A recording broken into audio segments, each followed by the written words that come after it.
Hi నమస్తే welcome to మనం TV. Nara Lokesh అంటే తెలుగుదేశం పార్టీ జాతీయ ప్రధాన కార్యదర్శి. అయితే ఆయన రాజకీయ ప్రస్థానం ఏ విధంగా మొదలైంది? ఇప్పుడు ప్రజెంట్ ఏ విధంగా ఉంది? ఆయన పరిస్థితి ఏంటి? పూర్తి విశ్లేషణ అప్పసాని రాజేష్ గారు ఉన్నారు. రాజకీయ విశ్లేషణలో ఆయన అడుగుదాం. సార్ నమస్తే అండి. సార్ అసలు లోకేష్ ప్రస్థానం ఏ విధంగా మొదలైంది? ఇప్పుడు ఏ రకంగా మారింది? ఏ రకంగా చూస్తారు గ్రోత్? అంటే తన పొలిటికల్ ప్రస్థానం వచ్చేటప్పటికి 2009 నుంచి క్రియాశీలకంగా తెలుగుదేశం పార్టీ అంతర్గత రాజకీయాల్లో నారా లోకేష్ పేరు మనం ప్రముఖంగా వింటూ వస్తున్నాం.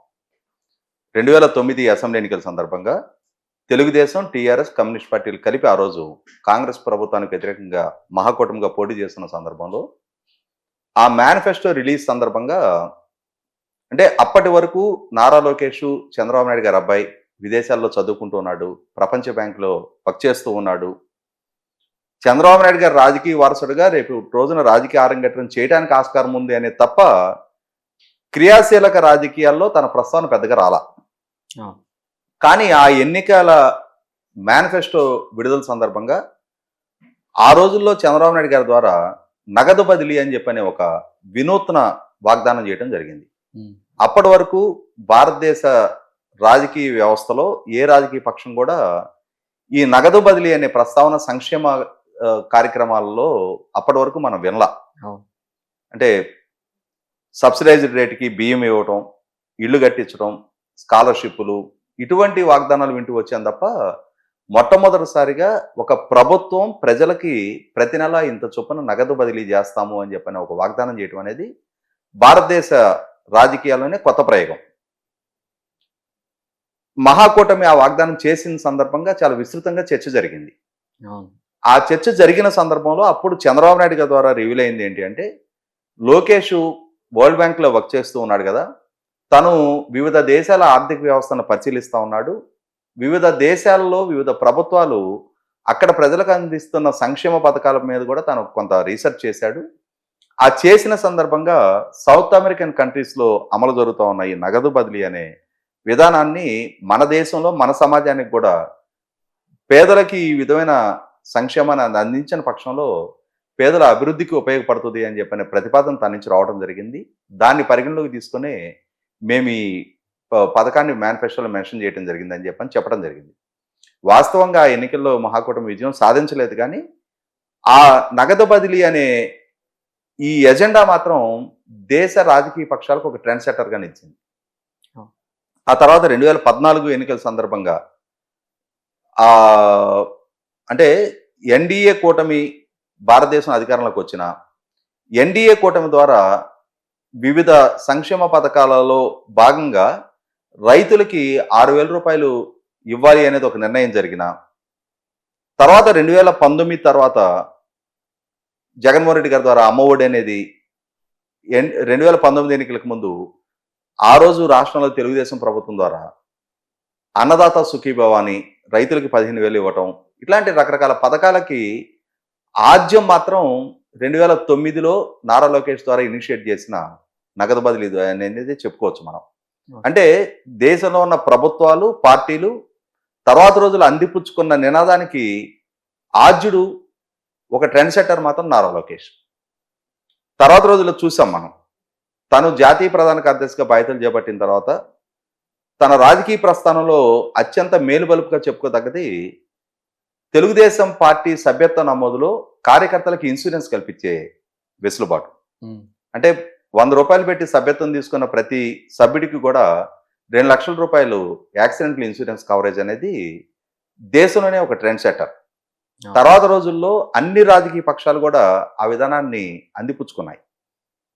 అంటే ఇవాళ భారతీయ జనతా పార్టీ అయినా, బీఆర్ఎస్ పార్టీ అయినా, ఆఖరికి వైసీపీ పార్టీ కూడా అదే విధానాన్ని అడాప్ట్ చేసుకున్నా కూడా దానికి ట్రెండ్ సెట్టర్గా మాత్రం నారా లోకేష్ని చెప్పుకొని తీరాలి. తర్వాత కార్యకర్తల సంక్షేమ నిధి, ఏ రాజకీయ పక్షానికైనా మూల స్తంభాలుగా పనిచేసే కార్యకర్తల కోసం, కార్యకర్తల సంక్షేమం కోసం పార్టీయే నిధులు మెయింటైన్ చేయడం అనేది. ఎందుకంటే మనకి మొదటి నుంచి మనం చూస్తూ వచ్చిన ప్రక్రియ ఏంటి అంటే, కార్యకర్తలు వాళ్ళ విరాళాలతో పార్టీని పోషించుకుంటారు. ఇక్కడ పార్టీని కాపాడుకుంటూ వస్తున్న కార్యకర్తల సంక్షేమం కోసం పార్టీ ఒక కార్పస్ ఫండ్ మెయింటైన్ చేసి దాని ద్వారా తమ కార్యకర్తలని కష్ట నష్టాల్లో ఆదుకోవటం, ఇది కూడా ఒక ట్రెండ్ సెట్టర్గా నిలిచింది.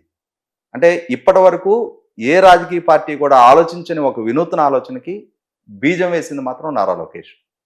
అంటే నారా లోకేష్ తన రాజకీయ ప్రస్థానాన్ని ప్రత్యక్షంగా 2024 ఎన్నికల్లో తాను ఎన్నికల్లో నెగ్గినా 2009 నుంచి, అంటే ఒక 15 సంవత్సరాల ముందు నుంచి కూడా తన ఆలోచన విధానాన్ని తన పార్టీ పెద్దలకి దృష్టికి తీసుకొచ్చి దాన్ని అమలుపరిచి పార్టీ ప్రధాన కార్యదర్శిగా పార్టీ నిర్మాణంలో చాలా కీలకంగా వ్యవహరించారనేది వాస్తవం. అయితే సార్ ఇప్పుడు నారా లోకేష్ మొదటి నుంచి కూడా అబ్రాడ్లో చదువుకోవడం వల్ల తెలుగు భాష మీద పట్టు సరిగ్గా లేకపోవడం, ఇక్కడికి వచ్చాక ప్రతిపక్షాలు పదే పదే అనేక విమర్శలు, అటు బాడీ షేమింగ్ అవనివ్వండి, భాష పరంగా కానీ అనేక విమర్శలు చేయడం, ఒక మనిషిని అంత దారుణంగా డీగ్రేడ్ చేసినా సరే తనకంటూ ఆత్మస్థైర్యాన్ని కోల్పోకుండా ఎక్కడా కూడా ఈ రకంగా ఒక నాయకుడి కింద యువగళం పాదయాత్ర చేసిన ఈ రకంగా దాన్ని ఏ రకంగా చూడొచ్చు అంట?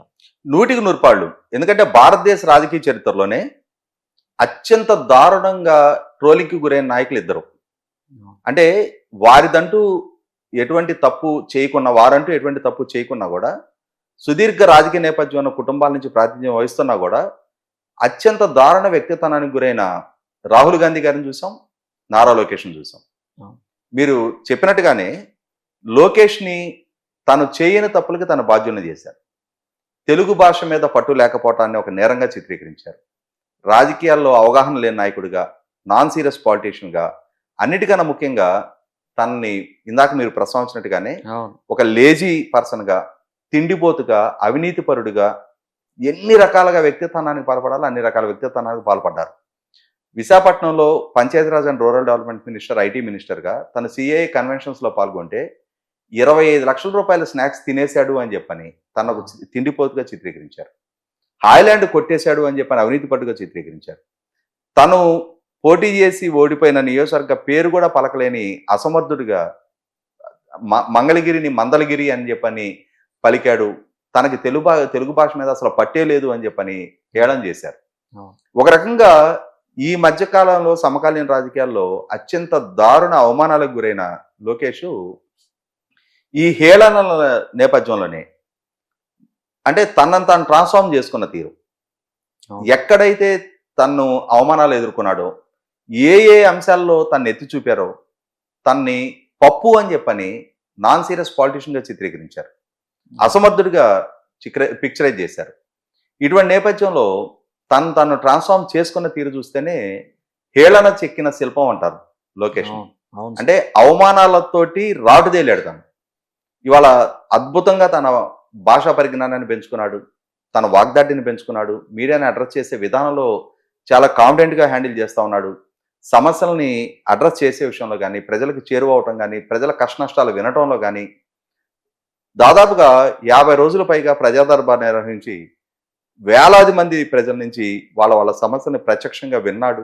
వాటిని పరిష్కరించడం కోసం వివిధ విభాగాలకి ఆదేశాలు ఇస్తూ ఉన్నాడు. సమర్థుడైన పాలకుడిగా ఎమర్జవుతా ఉన్నాడు.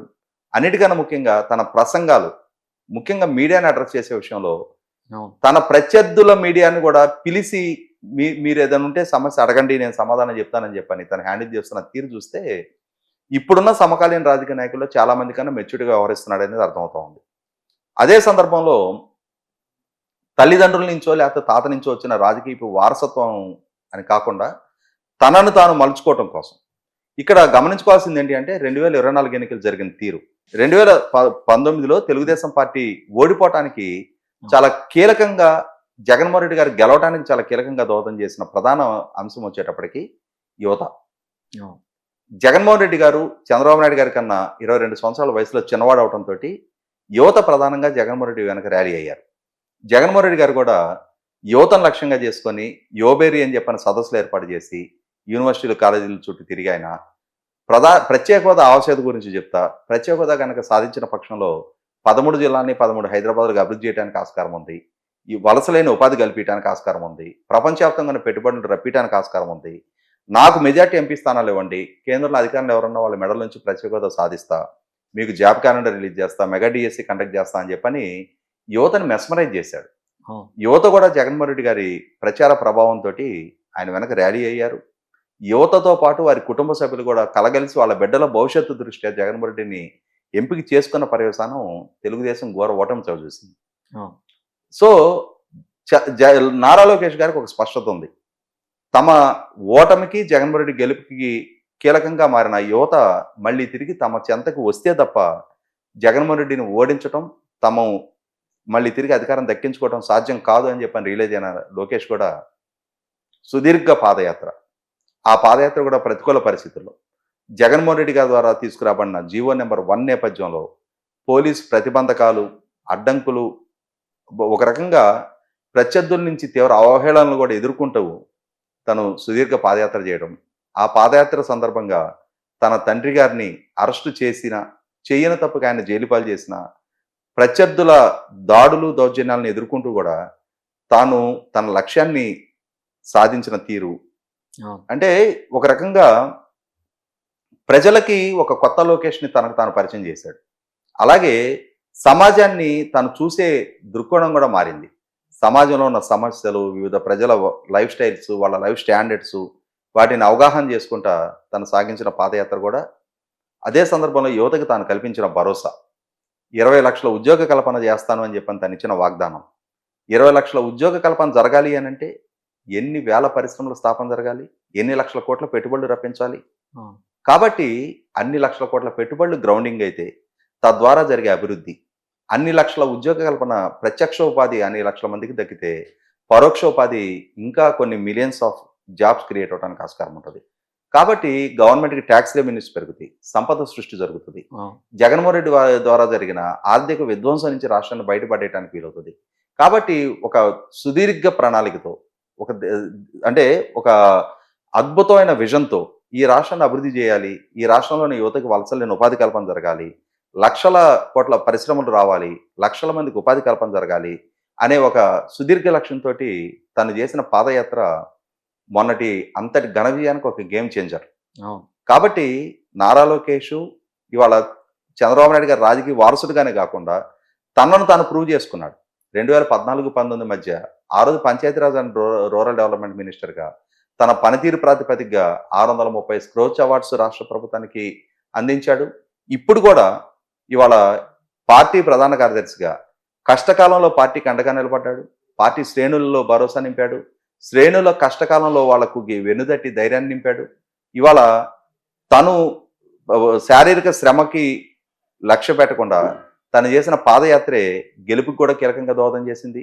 ఇటువంటి పరిస్థితి పాదయాత్రలో సార్ గతంలో జగన్ పాదయాత్ర, లోకేష్ పాదయాత్రను గమనిస్తే మనం జగన్ ఉదయం 6 కిలోమీటర్లు, సాయంత్రం 6 కిలోమీటర్లు తిరిగేవారు. నేను క్షేత్రస్థాయిలో పనిచేసిన కానీ నాకు ఒక ఐడియా ఉంది సార్. అయితే 12 కిలోమీటర్లు ఏదో వాకింగ్ చేసినట్టుగా కొంతమంది విమర్శలు కూడా చేస్తారు. అదే లోకేష్ అనుకోండి 40 కిలోమీటర్లు రోజుకి టార్గెట్, అది 20 అవ్వచ్చు, 30 అవ్వచ్చు.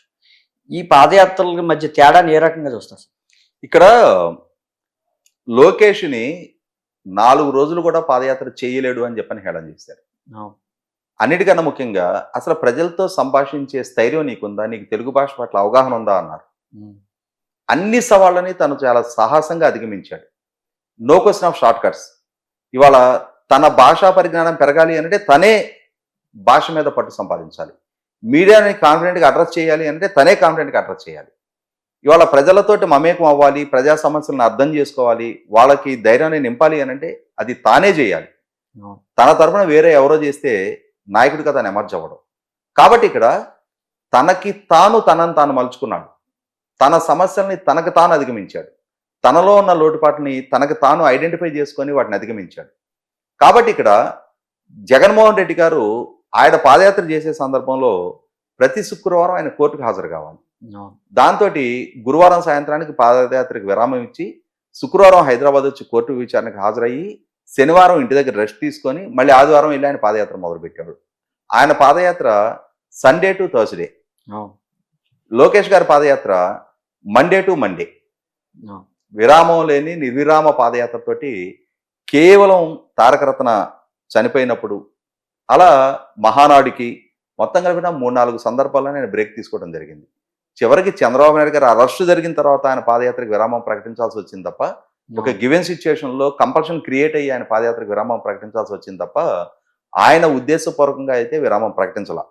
ఏదేమైనా సరే ఎక్కడైతే ఓడాడో ఆ ఓటమి కూడా లోకేష్ తను ఎంచుకున్న నియోజకవర్గం కూడా సాహసోపేతం. 1985 తర్వాత ఒక్కసారి కూడా నెగ్గని మంగళగిరి నియోజకవర్గాన్ని తెలుగుదేశం పార్టీ ఒక్కసారి కూడా నెగ్గని నియోజకవర్గాన్ని ఎంచుకొని తనకేదో కులపరంగానో లేదు పార్టీ పరంగానో బలమైన నియోజకవర్గం అనుకున్న దాన్ని ఆప్షన్గా పెట్టుకోకుండా పార్టీ శ్రేణుల్లో భరోసా నింపాలి అనే ఉద్దేశంతో ఒక సాహసానికి ఒడిగట్టి తన మంగళగిరి నియోజకవర్గం ఎంచుకోవడం జరిగింది. మొదటిసారి ఓడినా ఎక్కడైతే ఓడినా అక్కడే మళ్ళీ తిరిగి నెగ్గాలని కృతనిశ్చయంతో అదే నియోజకవర్గంలో మళ్ళీ తిరిగి ప్రజలతోటి మమేకమవుత ప్రజా సమస్యల పట్ల స్పందిస్తూ ప్రజల తలలో నాలుగులాగా మెలిగి ఇవాళ అదే నియోజకవర్గం నుంచి 91,000 మెజార్టీతో నెగ్గటం అంటే 100% అది లోకేష్ పట్ల ప్రజలు కనపరిచిన నమ్మకం. అదే సందర్భంలో తన నాయకత్వ పటిం పట్ల తాను ప్రజల్ని నమ్ముకొని రాజకీయం చేసినప్పుడు ఆ ప్రజలు తన వెంటే నిలుస్తారు అని చెప్పని తను ప్రదర్శించిన విఘ్నతకి, చిత్తశుద్ధికి, ధైర్యానికి కూడా నిదర్శనంగా మనం దాన్ని చెప్పుకోవచ్చు. ఏదేమైనా సరే ఇవాళ నారా లోకేష్ అనేది ఒక ప్రూవెన్ ఫ్యాక్టర్. నాయకుడిగా చంద్రబాబు నాయుడు గారి కొడుకు స్థాయి నుంచి తనకు తాను నాయకుడిగా ఎమర్జ్ అయి ఉన్న నారా లోకేష్ 100% సుదీర్ఘకాలం రాజకీయాల్లో కొనసాగాలని చెప్పని ఈ 42 సంవత్సరాల నుండి 43 సంవత్సరాలు అడుగు పెడుతున్న తన జన్మదినోత్సవం సందర్భంగా తనకి హృదయపూర్వక శుభాకాంక్షలు తెలియజేస్తూ మనఃపూర్వక అభినందనలతో కూడిన ఆశీస్సులు కూడా అందిస్తున్నా. ఇది పరిస్థితి. నారా లోకేష్ ప్రస్థానం ఏ రకంగా సాగింది? మొదటి నుంచి విమర్శలతో మొదలై అసలైన నాయకుడిగా మారిన నారా లోకేష్ ప్రస్థానం సాగిందంటూ కూడా అప్సాని రాజేష్ గారు చెప్పడం జరిగింది. Thank you sir.